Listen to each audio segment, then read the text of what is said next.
Said bin Zaid Said bin Zaid al-Adawira merupakan kelompok sahabat yang memeluk Islam pada masa-masa awal, sehingga ia termasuk dalam kelompok As-Sabiqunal Awalun.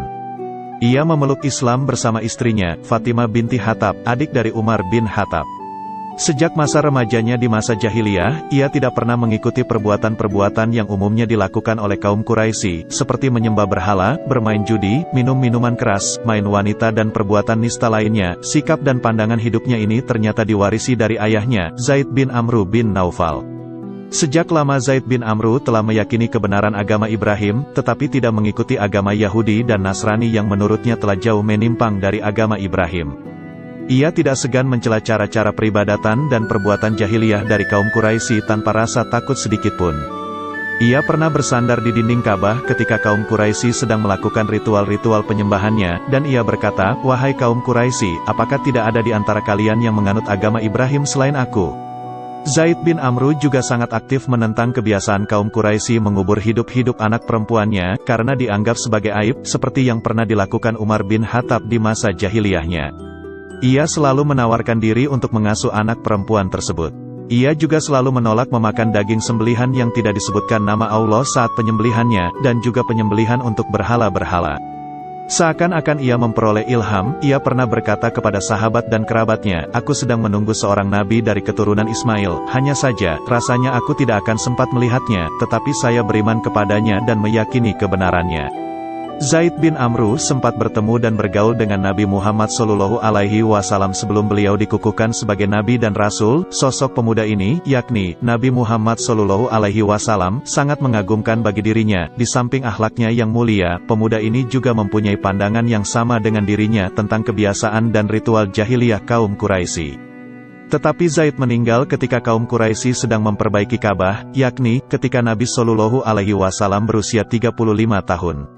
Dengan didikan seperti itulah Said bin Zaid tumbuh dewasa, maka tak heran ketika Nabi SAW menyampaikan risalahnya, ia dan istrinya langsung menyambut seruan beliau. Tak ada ketakutan dan kekhawatiran walau saat itu kaum Quraisy melancarkan siksaan yang tak terperikan kepada para pemeluk Islam, termasuk Umar bin Khattab, kakak iparnya sendiri yang merupakan jagoan duel di pasar Ukas. Hanya saja ia masih menyembunyikan keislamannya dan istrinya. Sampai suatu ketika Umar yang bertemperamen keras itu mengetahuinya juga. Ketika itu Said dan istrinya sedang mendapatkan pengajaran Al-Quran dari sahabat Habab bin Arats, tiba-tiba terdengar ketukan, atau mungkin lebih tepat gedoran di pintu rumahnya. Ketika ditanyakan siapa yang mengetuk tersebut, terdengar jawaban yang garang, "Umar." Suasana khusyuk dalam pengajaran Al-Quran tersebut menjadi kacau. Habab segera bersembunyi sambil terus berdoa memohon pertolongan Allah untuk mereka. Said dan istrinya menuju pintu sambil menyembunyikan lembaran-lembaran mushaf di balik bajunya. Begitu pintu dibuka oleh Said, Umar melontarkan pernyataan keras dengan sorot mata menakutkan, "Benarkan desas-desus yang kudengar, bahwa kalian telah murtad?" Sebelum kejadian itu, sebenarnya Umar telah membulatkan tekad untuk membunuh Nabi SAW. Kemarahannya telah memuncak karena kaum Quraisy jadi terpecah belah, mengalami kekacauan dan kegelisahan. Penyebab kesemuanya itu adalah dakwah Islamiyah yang disampaikan Nabi SAW. Dalam pemikiran Umar, jika ia menyingkirkan, membunuh beliau, tentulah kaum Quraisy kembali tenang seperti semula.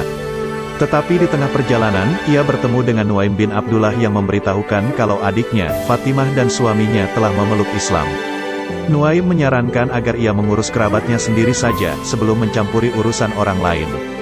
Karena itu, tak heran jika kemarahan Umar itu tertumpah kepada keluarga adiknya ini. Sebenarnya Said melihat bahaya yang tampak dari sorot mata Umar. Tetapi keimanan yang telah merasuk seolah memberikan tambahan kekuatan yang terkira. Bukannya menolak tuduhan, ia justru berkata, "Wahai Umar, bagaimana pendapat Anda jika kebenaran itu ternyata berada di pihak mereka?" Mendengar jawaban itu, Umar langsung menerkam Said, memutar kepalanya kemudian membantingnya ke tanah. Setelah itu Umar menduduki dada Said. Sepertinya Umar ingin memberikan pukulan pamungkas untuk Said, seperti kalau ia mengakhiri perlawanan musuhnya ketika sedang berduel di pasar Ukas. Fatimah mendekat untuk membela suaminya, tetapi ia mendapat tinju keras Umar di wajahnya sehingga terjatuh dan darah mengalir dari bibirnya. Keadaan Said sangat kritis, ia bukan lawan duel sebanding dengan Umar, dan ia hanya bisa pasrah jika Umar akan menghabisinya. Tetapi tiba-tiba terdengar pekikan keras istrinya, Fatimah. Bukan ketakutan, tetapi pekikan perlawanan dan permusuhan dengan penuh keberanian. Hai musuh Allah, kamu berani memukul saya karena saya beriman kepada Allah. Hai Umar, perbuatlah yang kamu suka, karena saya akan tetap bersaksi bahwa tiada Tuhan melainkan Allah, dan bahwa Muhammad adalah Rasulullah. Umar tersentak bagai disengat listrik, pekikan itu seakan menembus ulu hatinya, terkejut dan heran. Umar bin Khattab seakan tak percaya, wanita lemah ini, yang tidak lain adiknya sendiri, berani menentangnya. Tetapi justru dari keheranan dan ketidakpercayaannya ini, amarahnya menjadi reda, dan kemudian menjadi titik balik ia memperoleh hidayah dan akhirnya memeluk Islam. Sebagaimana sahabat-sahabat yang memeluk Islam pada masa awal, Said bin Zaid merupakan sosok yang banyak menghabiskan waktunya untuk beribadah, seorang alim yang sangat zuhud. Hampir tidak pernah tertinggal dalam berbagai pertempuran dalam menegakkan panji-panji keimanan. Ia tidak mengikuti perang Badar, karena saat itu ia ditugaskan Nabi Shallallahu Alaihi Wasallam untuk tugas mata-mata ke Syam bersama Talha bin Ubaidillah. Tetapi beliau menetapkannya sebagai Ahlul Badar dan memberikan bagian ganimah dari perang Badar, walau secara fisik tidak terjun dalam pertempuran tersebut. Ada 7 sahabat lainnya seperti Said, tidak mengikuti perang Badar, tetapi Nabi Shallallahu Alaihi Wasallam menetapkannya sebagai Ahlul Badar. Said juga termasuk dalam kelompok 10 sahabat yang dijamin oleh Nabi Shallallahu Alaihi Wasallam akan masuk surga dalam masa hidupnya. 9 sahabat lainnya adalah 4 sahabat Khulafaur Rasyidin, Abdurrahman bin Auf, Sa'd bin Abi Waqqas, Zubair bin Awam, Talha bin Ubaidillah dan Abu Ubaidah bin Jarrah Erham. Said sempat mengalami masa kejayaan Islam, di mana wilayah makin meluas dan makin banyak lowongan jabatan. Sesungguhnya lah ia pantas memangku salah satu dari jabatan-jabatan tersebut, tetapi ia memilih untuk menghindarinya. Bahkan dalam banyak pertempuran yang diterjuninya, ia lebih memilih menjadi prajurit biasa. Dalam suatu pasukan besar yang dipimpin oleh Sa'd bin Abi Waqqas, setelah menaklukkan Damaskus, Sa'd menetapkan dirinya sebagai wali negeri, gubernur di sana. Tetapi Said bin Zaid meminta dengan sangat kepada komandannya itu untuk memilih orang lain memegang jabatan tersebut dan mengizinkannya untuk menjadi prajurit biasa di bawah kepemimpinannya. Ia ingin terus berjuang menegakkan kalimat Allah dan panji-panji kebenaran, suatu keadaan yang tidak bisa dilakukannya jika ia memegang jabatan wali negeri. Seperti halnya jabatan yang dihindarinya, begitu juga dengan harta dan kemewahan dunia. Tetapi sejak masa Khalifah Umar, harta kekayaan datang melimpah ruah memenuhi Baitul Mal, perbendaharaan Islam, sehingga mau tidak mau, sahabat-sahabat masa awal seperti Said bin Zaid akan memperoleh bagian juga. Bahkan Khalifah Umar memberikan jatah, bagian, lebih banyak daripada bagian sahabat yang memeluk Islam belakangan, yaitu setelah terjadinya Fathul Makkah. Namun, setiap kali ia memperoleh pembagian harta atau uang, segera saja ia menyedekahkannya lagi, kecuali sekedarnya saja. Namun dengan cara hidupnya yang zuhud itu, masih juga ada orang yang memfitnah dirinya bersikap duniawiyah. Peristiwa itu terjadi pada masa pemerintahan Muawiyah, ketika ia telah menghabiskan sisa hidupnya hanya untuk beribadah di Madinah. Seorang wanita bernama Arwa binti Aus menuduh Said telah merampas tanah miliknya. Pada mulanya Said tidak mau terlalu peduli atau melayani tuduhan tersebut, ia hanya membantah sekedarnya dan menasihati wanita itu untuk tidak membuat kedustaan. Tetapi wanita itu tetap saja dengan tuduhannya, bahkan ia melaporkan kepada Gubernur Madinah. Marwan bin Hakam, Gubernur Madinah yang masih paman dari Muawiyah, atas laporan Arwa bin Aus itu memanggil Said untuk mempertanggungjawabkan tindakannya.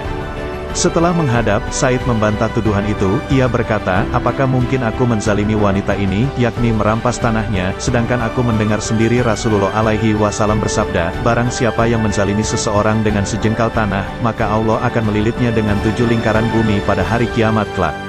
Said memang meriwayatkan beberapa hadits Nabi Shallallahu Alaihi Wasallam, termasuk hadits yang dijadikan hujahnya itu. Ada hadits senada lainnya yang juga diriwayatkannya, yakni, barang siapa yang berbuat zalim terhadap sejengkal tanah, maka akan dikalungkan kepadanya 7 lapis bumi. Kemudian Said berbalik menghadap kiblat dan berdoa, ya Allah, apabila dia, wanita itu, sengaja membuat-buat kebohongan ini, janganlah engkau mematikan dirinya kecuali setelah ia menjadi buta, dan hendaklah engkau jadikan sumurnya sebagai kuburannya. Beberapa waktu kemudian Arwa binti Aus menjadi buta, dan dalam keadaan seperti itu ia terjatuh ke dalam sumur miliknya sendiri dan mati di dalamnya.